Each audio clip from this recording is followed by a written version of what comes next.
الحمد لله رب العالمين، والصلاة والسلام على سيدنا محمد سيد المرسلين وعلى آله وأصحابه وأتباعه وأولياء أمته أجمعين إلى يوم الدين.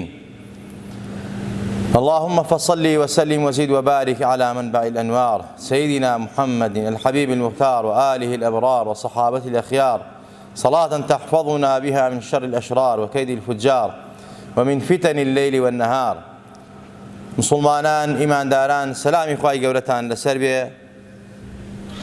دوعاکردن، پاڕانەوە لەخوا، نزاکردن، خشوع و خضوع لە خزمەتی پەروەردگارە، ملکەچی بەردەوام لە خزمەت پەروەردگارە، کاریگەری خۆی ئەبێ لە دنیا و لە قیامەتە.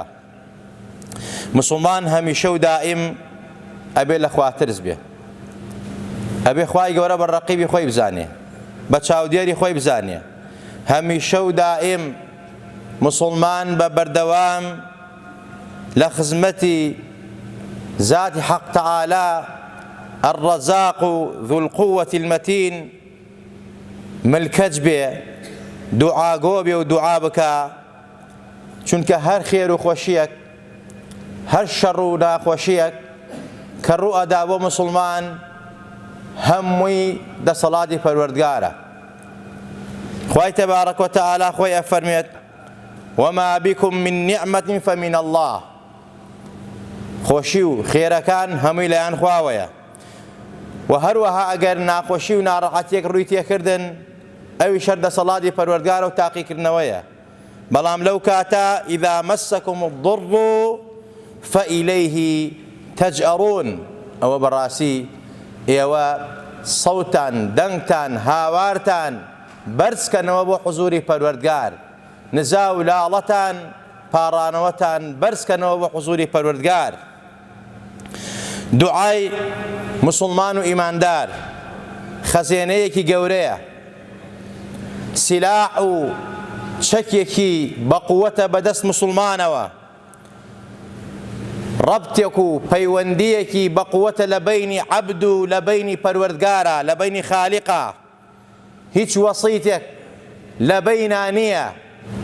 ئەو عەبدەی کەوا لەگەڵ خوای خۆیان مناجاتەکە، دوعاکە، ئەپارڕێتەوە تەسلیم بە قەدەری پەروەردگار بووە، ئەسڵی ئیمانی جێبەجێ کردووە.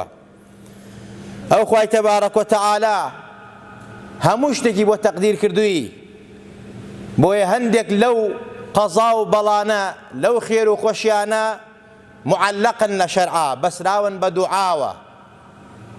هێنانی خێر و خۆشەکان هەم بە دوعا دێ، لابەری نەخۆشی و ناخۆشیەکان هەر بە دوعا ئەبێ.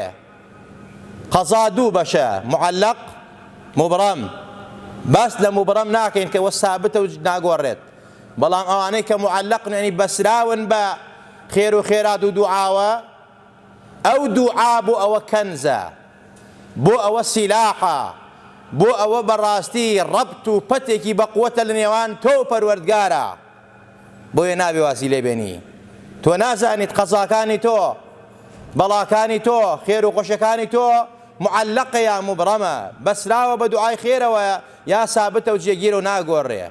بۆیە بەردەوام تۆی مسلمان ئەبێ دوعاگۆ بی، ئەبێ ئەهلی مناجات بی. إنما أمره إذا أراد شيئا أن يقول له كن فيكون. ئەمە دەسەڵاتی پەروەردگارە. خوای تەبارەک و تەعالا ئەمر و فەرمانەکانی ئاوایە، ئیرادەی هەر ئەمر و کارێکی بوو کەوتی کون ببە ئەبێت. ئەبێت تۆ عەقیدەت وا بێ، سابت بێ.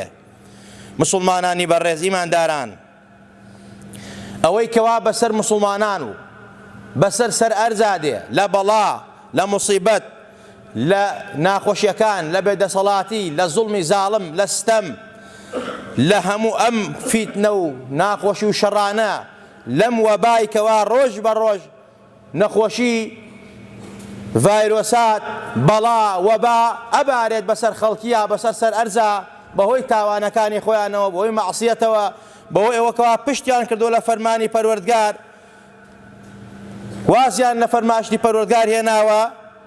ئەمانە بەڕاستی هەمووی هۆکارن بۆ ئەوەی کەوا تۆی مسلمان و تۆی ئیماندار بە خۆتا بچیتەوە ئەم بەڵاو مصیبەتانە کەوا هەیە، ئەم ناڕەحەتیانەی کەوا هەیە، هەمووی بە دوعا، بە نزا، بە پارانەوە، بە ملکەچی، بە ئیستیغفار و تۆبە خوا لەسەرتی لاوە.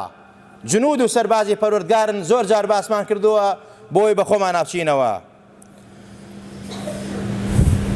ئەوە ئەبینین لە وڵاتی ئەمە جاری جاران بەو شێوازە لافاو نەبوو، زەمین لەرزە نەبوو.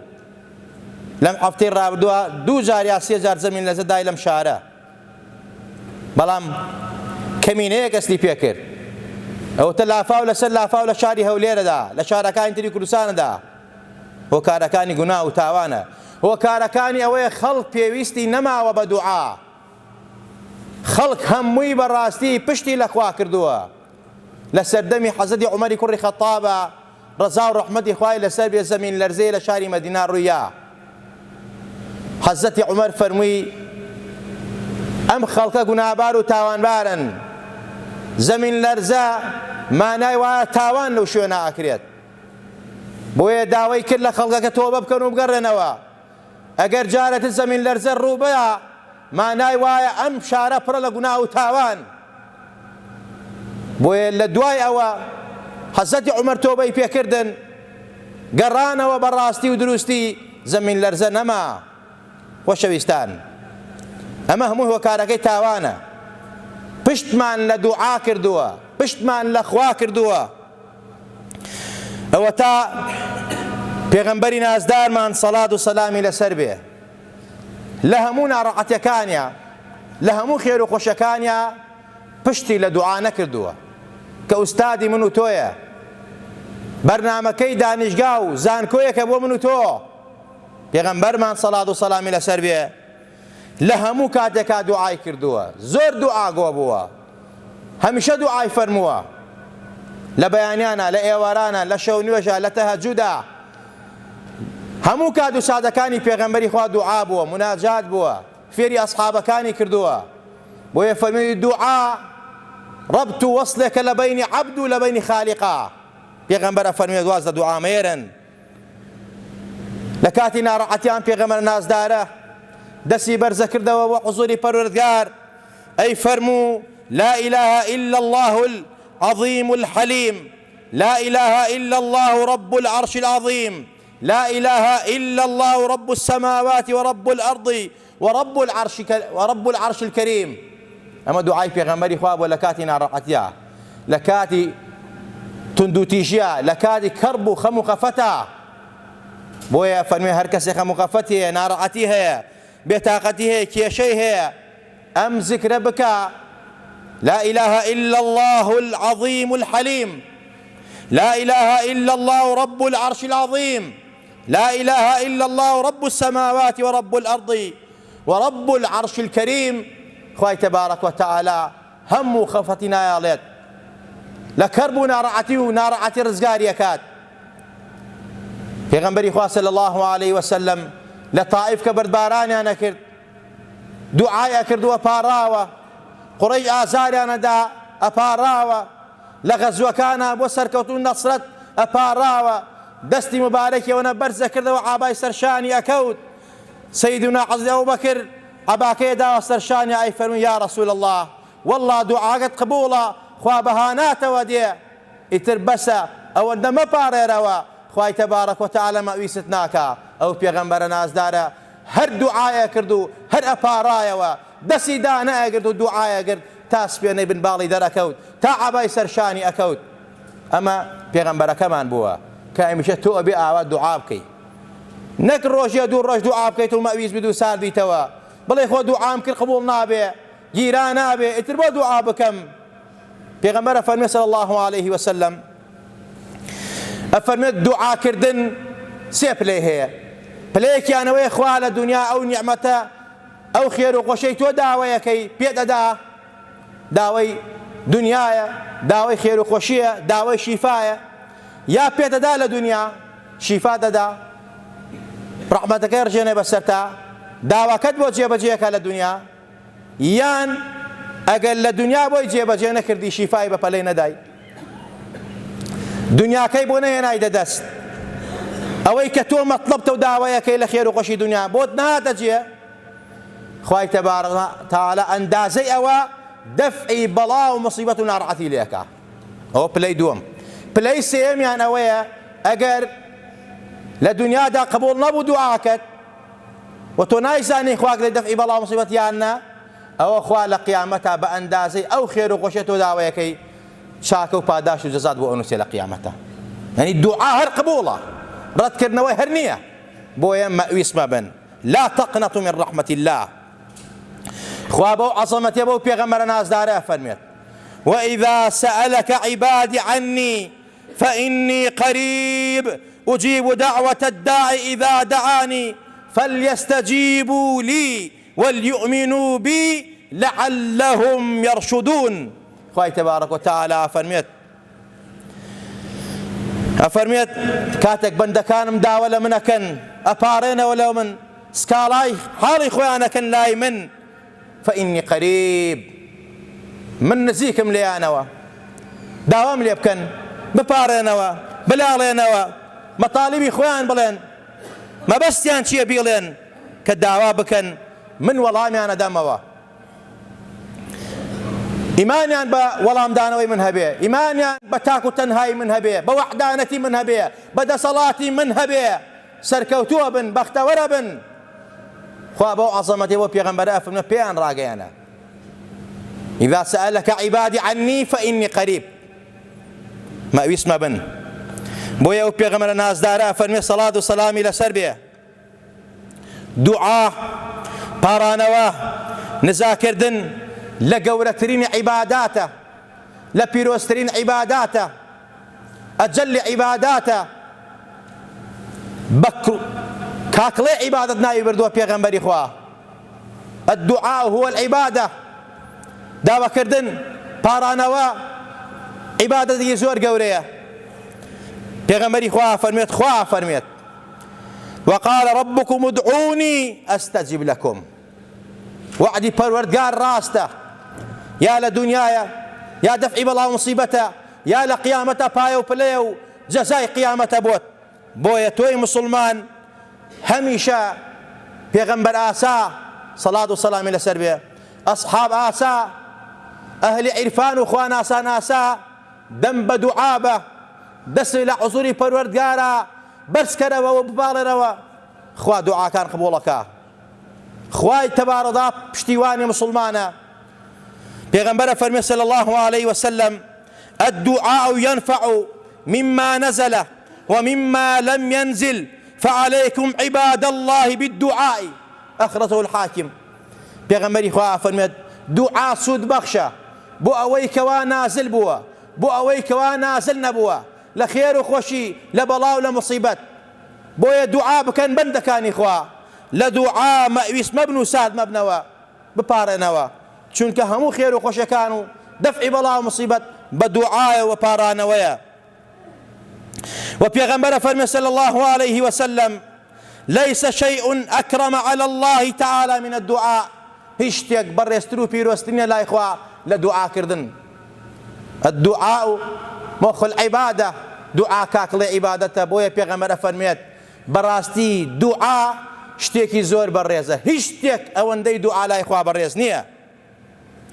حەزرەتی عومەری کوڕی خەتاب ڕەزا و ڕەحمەتی خوای لەسەر بێ ئەفەرمێت إنما تنصرون من السماء وكان يقول فإني لا أحمل هم الإجابة ولكن أحمل هم الدعاء فإذا ألهمت الدعاء فإن الإجابة معه. أفرميت سەرکەوتنی ئێوە، بەهێزی ئێوە، نەجاتی ئێوە لەلایەن ئەو پەروەردگارەیەکەوە بەرزە و پیرۆزە، خاوەنی دەسەڵاتە، خالیقی ئێمەیە. بۆیە بەڕاستی من هەمیشە و دائیم خەفەتی من، هەوڵی من، هەمی من، مەقسوودی من، مەبەستی من بۆ ئەوەیەکەوە بەڕاستی دوعا بکەم. ئەوە لای من گرنگ نییە جواب هەیە یان نییە، گرنگ ئەوەیە دوعا بکەم، چونکە خوای تەبارەک وتەعالە فەرمێت ادعوني أستجب لكم. دوعا بکەن وەڵامتان ئەدەمەوە. گرنگ لای من دوعاکردنە، گرنگ لای من وەڵامدانەوە نییە، چونکە ئەگەر دوعا زۆر بوو پارانەوە زۆر بوو خوا بەڕەحمە خوای تەبارەک وتەعالا خۆی ڕەحمەتی خۆی ئەرچێنەوە سەر عەبدەی خۆیان و وەڵامی ئەداتەوە خۆشەویستان. بۆیە ئەی باوکو دایکی بەڕێز دوعا بۆ مناڵەکەت لە یاد مەکە. ئەی ئەولادی بەڕێز دوعا بۆ باوکو دایکت لە یاد مەکە. ئەی مسلمانان و ئیمانداران دوعا بۆ یەکتری لە یاد مەکەن، چونکە دوعای ظەهر الغەیب بۆ یەکتری قبوڵە.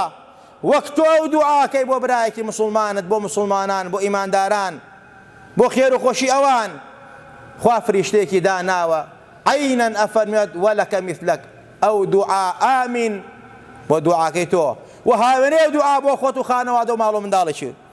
کەواتە تۆ بە تیرێ دوو نیشانەشکێنی، هەم دوعا بۆ مسلمانانەکەی هەم دوعاکە بۆ خۆشتە خۆشەویستان. کابرایە کاتە خزمەتی ئەبوو دەردا ڕەزا و ڕەحمەتی خوای لەسەر بێ فەرمووی یا ئەبا دەردا، ئەم ئەسحابە نازارەی پێغەمبەری خوا کابرایە هاتە خزمەتی فەرمووی یا ئەبا دەردا قەد احتەرەق بەیتوکە، ماڵەکەت سووتە. ئەبوو دەردا ئەسحابی نازاری پێغەمبەری خوا ئەهل یەقین فەرمووی لەم یەکن الله لیەفعەل بی ذەلکە، خوا ئەو کارە لەگەڵ منە ناکە. تیان چۆن؟ هەزار کەس ماڵی سووتا، هەزار کەس خانووی سووتا، مناڵی سووتا، ژنی سووتا، خۆی ئاگری تێبەر بوو.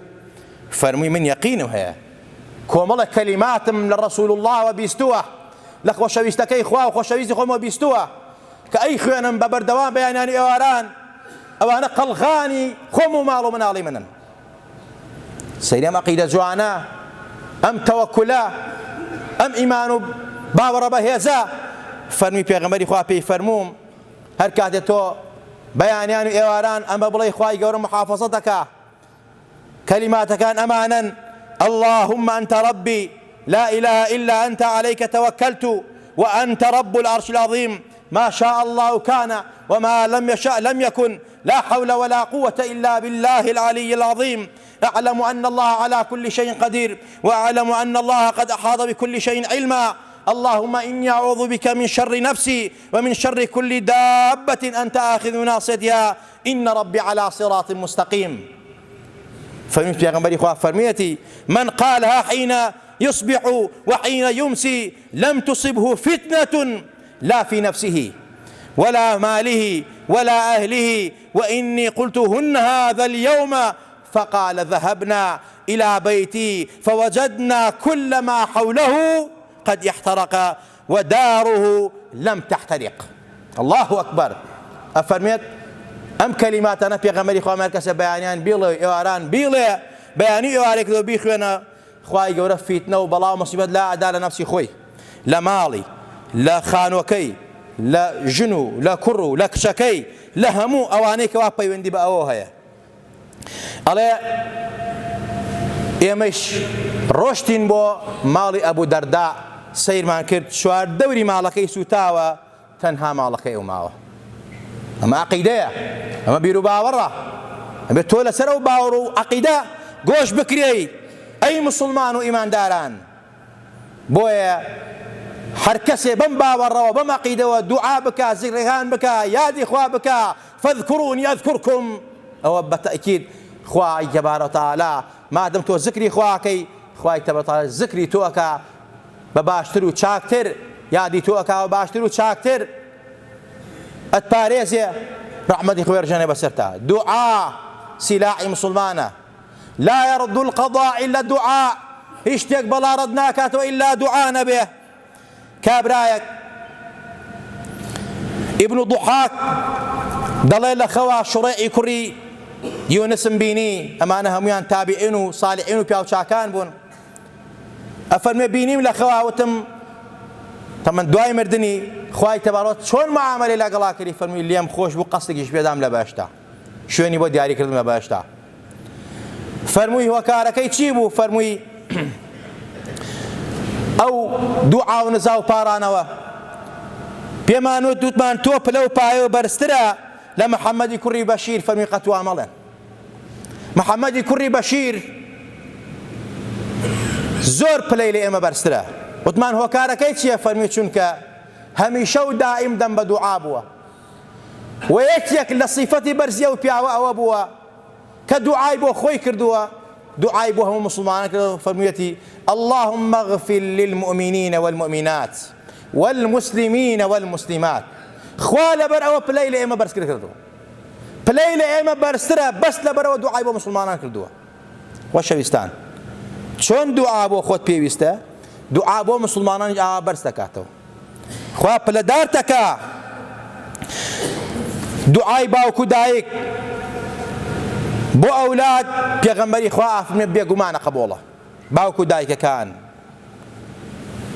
دعاء شر لمنالتان مكان دعاء خير يعني بو بكن بابد بخت نبن باسر قردان نبن بعقبة شر نبن حضرت موسى فرميت سلامي خواهي لسربية وتنبر وردقار بيشانم باو كسيكوا لقيامتا لبهشتا هاولها ودمي منه خواهي تبارك وتعالى وحي كرو حضرت موسى فرمي يا موسى هاولوا هاودموا أنيس رفيقتو فلانة قصابة لفلانة شين گەنجێکە خەریک قەسابیە گۆشت فرۆشتن ئەڵێ منیش لەسەر فەرمایشتی پەروەردگار ڕۆشتمە ئەو شوێنە و کابرام دۆزیەوە گەنجێکە خەریک قەسابیە لە بەیانی تا ئێوارە کۆمەڵە گۆشت لەگەڵ خۆیان ئەباتەوە ئەڕاتەوە منی دوای کەوتم بزانە ئەم کەسە پلە و پایەی بۆ ئەوەنە بەرزە هاوڵی منە ڕەفیقی منە لە باشتا هۆکارەکەی چییە؟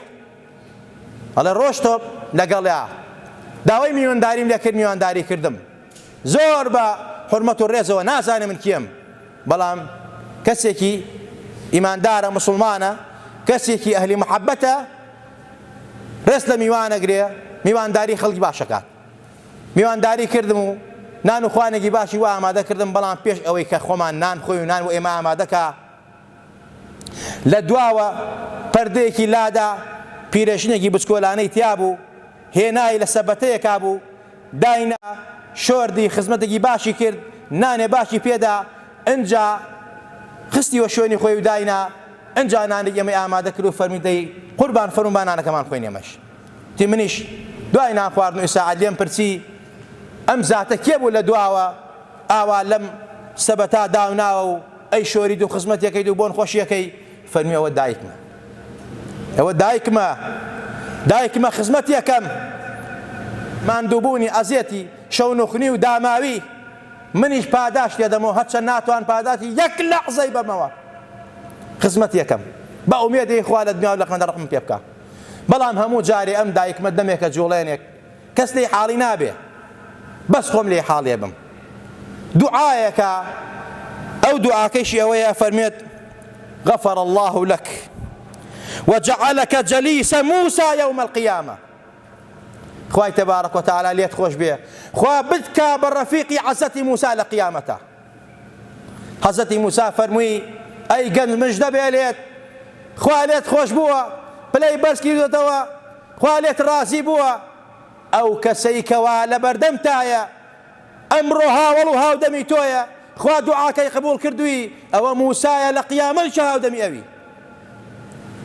أو الدعاء باوكو دايكا ئەوە چاکەیە بەرامبەر باوکو دایک بۆیە باوکان و دایکان دوعای باش بۆ منداڵەکانتان بکەن ئەگەر مناڵەکانتان سەرکێش من خراپن بە دوعایەنەوە تایم دوعایە چارەسەریانەکە هەر بە دوعای شەڕیشە مناڵ بەدبەختە بێ مناڵ نەکبەتە بێ چەند باوکو دایکە بۆ دوعای شەڕی لە منداڵ کردووە ئەو منداڵە بەدبەخت بووە ئەو منداڵە ئەهلی شەقاوەتە ئەو منداڵە دووشی بەڵاو مصیبەت بووە ئەزانی تۆش گوناباری ئەزانی تۆش تاوانباری ئەگەر ئەو مناڵە بەدبەخت بێ بەهۆی دوعای تۆ ئەهلی شەقاوەت بێ بۆیە دوعای خێریان بۆ بکەن دوعا سیلاحی مسلمانە دوعا عەقیدە و بیر و باوەڕی مسلمانە بۆیە پێغەمبەری خوا صلی الله عليه وسلم هەمیشە وەسیەت و تەوسیە ئەوە بووە کەوا مسلمان دەم بە دوعا بن ئەو پێغەمبەر نازدارە یەک دانە مانگ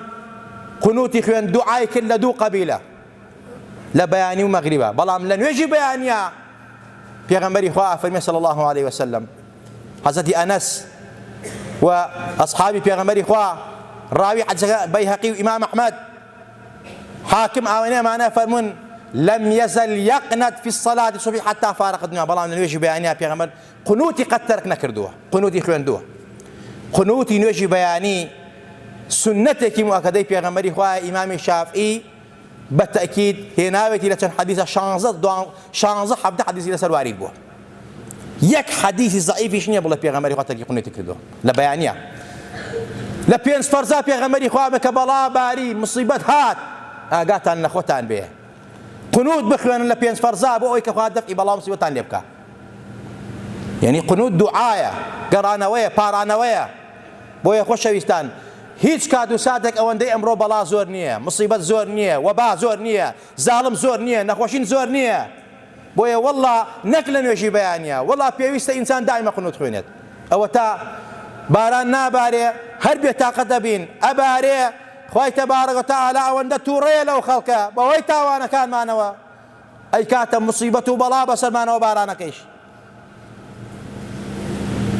وەکو چۆن لە وڵاتە ئەوروپیەکانە بەهۆی فەسادیانەوە زۆر جارێ بەڵێ بارانیان زۆر بووە ئەبارێ، بەڵام لەگەڵ ئەوەیشا ئەبێتە لافاو، ئەبێتە مصیبەت، ئەبێتە زەمین لەرزە. ئەوەیش هاتۆ بۆ ئێمە بەهۆی چی وەیە؟ بەهۆی یاخیبوونمانەوەیە، بەهۆی بەغیمانەوەیە، سەرکەشیمانەوەیە.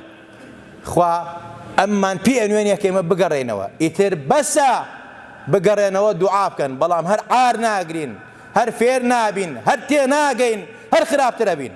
خوای گەورە هیدایەتی مولایەکمان با، خوا ڕەحمان پێ بکە، خوا لە گوناه و تاوانمان خۆش بێ، خوا عاقیبەتمان بەخێر بگێڕێ. یا ڕەبی خوایە هۆشیارمان کەیتەوە، وریامان کەیتەوە، تێمان گەین لە دینەکەی خۆت، لە فەرمایشتەکانی خۆت، لە قورئان و لە سونەتی پێغەمبەر صلی الله علیه وسلم. یا ربی خواه صبر و ثباتمان پێ بەخشی، یا ربی خواه عاقبەتمان بەخێر بگێڕی، ئیمان و دینمان سەلامەت کەی. یا ربی خواه یا نەتەپاڕێنەوە چیمایی قازانجی دین و دنیامانەوەمانەوە جێبەجێکەی. یا ربی خواه زەرەر لە مای زەرەری دین، ئەخلاق، خاک، وڵات، نیشتیمانمانە، هۆکاری نەخۆشی و ناخۆشیمانە خواه لێمانی لادەی. خواه ئەمە وڵاتەمان بکەی، ئەم وڵاتەمان ئاوادان کەیتەوە، پڕخێر و خۆشی کەی، بارانی بەڕەحمەتمان بۆ بارێنە، باران پڕ ڕەحمەت بێ، سود بەخش بێ، دوور لە بەڵا و مصیبەت و لافاو بێ پەروەردگارە. یا ربی خواه زەرەرمان لێ نەدا، خواه تۆ خالقی ئێمەی، تۆ خوای ئێمەی بەڕەحمی بەبەزەیت، ئێمە عەبدین، خۆمان بە گونابار ئەزانین، تۆبە ئەکەین لە دەرگای تۆ. یا ربی خواه یان لێمان خۆش بە، یا ربی خواه لێمان خۆش بە، یا ربی خواه بەڵا و وەبا و لافاو زەمین لەرزەمان لەسەر لاوە، بەهۆی خۆمان و تاوانی خۆمانەوە، بەهۆی گوناهەکانمانەوە، گوناهی گونابارانەوە، زوڵمی زاڵمانەوە. خواه یا ربی خواه گیان لەناومان مەبە، یا ربی خواه وڵاتمان وێران مەکە، خواه تووشی زەمین لەرزە و قاتی و گرانی و ناڕەحەتیمان مەکە. خواه بەزەی بە حاڵمانە بێتەوە، خواه بەزەی بە حاڵمانە بێتەوە. خواه ئێمە عەبدی تۆین، تۆ خوایەکی بەڕەحمی خالقی ئێمەی، خواه ڕەحمان پێ بکە. خواه میهرەبانی خۆت، سۆزی خۆت برشێنە بەسەر دڵ و دەروونمانە، بەسەرم خاک وڵات و نیشتیمانە. یا ربی خواه ئەوەی قازانجی بۆ دینمان هەیە، ئەوەی سوودی بۆ ئەخلاق و وڵات و نیشتیمانمان هەیە، ئەوەی پشتیوانمانە، ئەوەی فەساد بڵاو ناکاتەوە، ئەوەی قازانجی میلەتیەوێ، یا ربی خواه بەرقەراری کەی. ئەوەی زەرر لە دینمان، لە ئەخلاقمان، لە خاک و لە وڵات و نیشتیمانمانەدا، ئەوەی فەساد بڵاو کاتەوە.